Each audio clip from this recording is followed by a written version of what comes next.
Αγαπητοί μαθητές, γεια σας!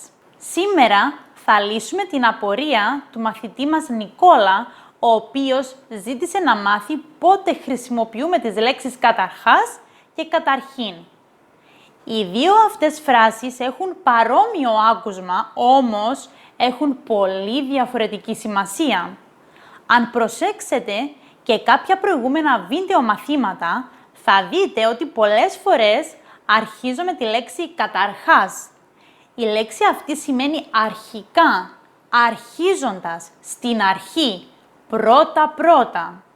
Για παράδειγμα, καταρχάς νόμιζε πως ήταν σωστό. Μετά τη συζήτηση όμως άλλαξε γνώμη. Στην αρχή δηλαδή πίστευε πως ήταν σωστό, αλλά στη συνέχεια άλλαξε γνώμη. Ακόμη δύο παραδείγματα. Καταρχάς πίστευα πως είχε δίκαιο. Στη συνέχεια όμως κατάλαβα πως έκανε λάθος. Και καταρχάς το ποσό μειώθηκε, αλλά στη συνέχεια αυξήθηκε. Δηλαδή στην αρχή, πρώτα-πρώτα, κάποια πράγματα ήταν αλλιώς και στη συνέχεια άλλαξαν.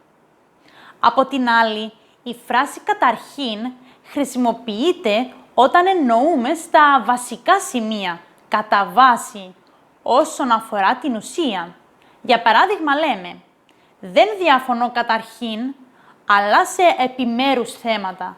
Δηλαδή, δεν διαφωνώ στα βασικά και σημαντικά θέματα, αλλά σε κάποια άλλα που δεν είναι και τόσο σημαντικά. Ακόμη ένα παράδειγμα, συμφώνησαν καταρχήν, διαφώνησαν όμως σε ορισμένες λεπτομέρειες.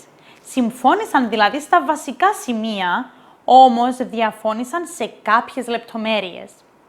Αυτά για σήμερα. Ελπίζω να βοηθήσαμε τον μαθητή μας Νικόλα στη σωστή χρήση αυτών των δύο φράσεων. Γράψτε μας τις δικές σας απορίες κάτω από αυτό το βίντεο και εμείς θα σας τις λύσουμε μέσα από ένα βίντεο μάθημα. Μέχρι την επόμενη φορά, γεια σας!